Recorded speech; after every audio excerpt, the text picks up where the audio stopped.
দেবযানী সেনগুপ্ত, আমি কাকুলি সেনগুপ্ত। সকলকে শুভ মহানবমীর তৃতীয় শুভেচ্ছা জানিয়ে আজ আমরা শ্রীমতী বনানী মুখোপাধ্যায়ের একটি শ্রুতি নাটক দুর্গা দুর্গা তার কিছু অংশ নিবেদন করছি। আসছি রে বাবা, আসছি। শান্তি করে একটু বাথরুমেও যেতে দেবে না? কি ব্যাপার, তুই এখন সরো তো সরো, এখন বেশি কথা বলো না। সে আবার কি, সকালবেলা বাড়িতে ঢুকেই বলছিস কথা বলো না, কি হলোটা কি? আচ্ছা মা, তুমি কি বাংলাও বুঝতে পারো না? বলছি যে এখন কথা বলো না, তাও বলছো। আচ্ছা মুশকিল তো, আমার এখন খুব মাথা ধরেছে। আমায় কিচ্ছু জিজ্ঞেস করবে না। সে তো সবসময় তোমার মাথা ধরে, ঠান্ডা আর হলো কবে? সে দেখা কথা। যাকে এখন বেশি কথা না বলে আমি একটু কড়া করে কফি করে দাও তো, আমার খুব মাথা ধরেছে। ঠিক আছে, তুই তোর ঘরে গিয়ে শুয়ে পড়, আমি কফি। জানি মা, জানি। আমি আমার ঘরেই যাচ্ছি, আমাকে মনে করাতে হবে। তোমাদের ওই সোনার পালঙ্কে আমি শুতে যাচ্ছি না বাবা। বচন বটে মা জননীর, কোনো কথা সোজা উত্তর নেই। বাপ যেমন, মেয়েও হয়েছে ঠিক তাই। যাই, কড়া করে কফি করে আনি। ভগবান জানি কি করে এসেছে শ্বশুর বাড়িতে। এই নে কফি। কি হলো, সকালবেলা এত মাথা গরম হয়েছে কেন? কার সঙ্গে ঝগড়া? শাশুড়ি না বর? কে ঝগড়া করবে? কেউ করেনি। তাহলে মাথা গরম হলো কেন? কারণ তো কিছু আছে। তোর মতো শান্ত মেয়ের। মা, আমার কিন্তু তুমি প্যাচ মারা কথা বলছো। আরে বাবা, তুমি তো জেনে শুনেই বিয়েতে রাজি হয়েছো, তাহলে আজকে কি? আজকে তো আজকে হঠাৎ কেন পায়েস রাঁধতে বলবে? কেন? হোয়াই? সত্যি তো, কেন? হোয়াই? বলেছেটা কে? ওই তোর মা। কার মা? তোর বাবা, দেবার মা। খেয়েছে। দেবা আবার কি? কে আবার? তোমার জামাই। দেবা? ওর নাম তো দীপ। ওর মা ওকে দেবা বলে। আচ্ছা ঠিক আছে, দেবাই সই। তো কি বলেছেন উনি? আরে বাবা, সকালবেলা একটু শান্তি করে চা খাচ্ছি, হঠাৎ বললেন টুসু। সে আবার কে? টুসু? আমি। উনি আমাকে টুসকি বলেন না, টুসু বলেন। ও আচ্ছা, তো তারপর? উনি হঠাৎ বললেন, টুসু আজ তোমার মার শাশুড়ির যা আসবে।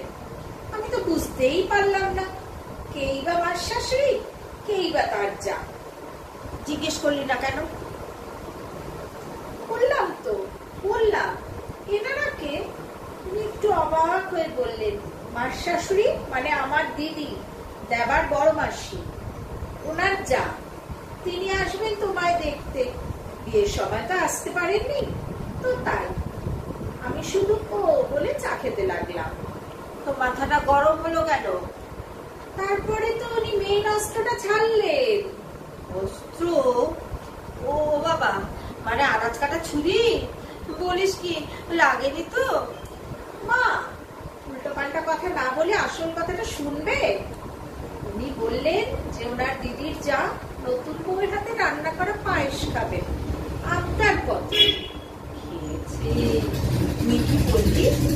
কি আবার বলল? ভাবলাম বলি যে আমি পায়েস রান্না করতে জানি না। বলে দিবি? কি সর্বনাশ। মা, অহেতুক প্রেশার বাড়িও না। না বলিনি, বলেছি আমার ইন্টারভিউ আছে, আমি তো বেরিয়ে যাব। কি কাণ্ড, তোর আবার কোথায় ইন্টারভিউ? বলিসই তো। কোথাও নেই, স্কুল।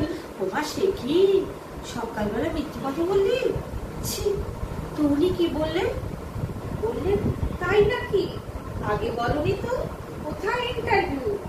আমার মুখ ফসকে বেরিয়ে গেল দূরদর্শনে। তারপর? তারপর উনি ওনার সেই শান্ত শান্ত গলায় বললেন, ও বাবা, সে তো সল্ট লেক থেকে অনেক দূর, আমি যাব তোমার সঙ্গে। কেলেঙ্কারি।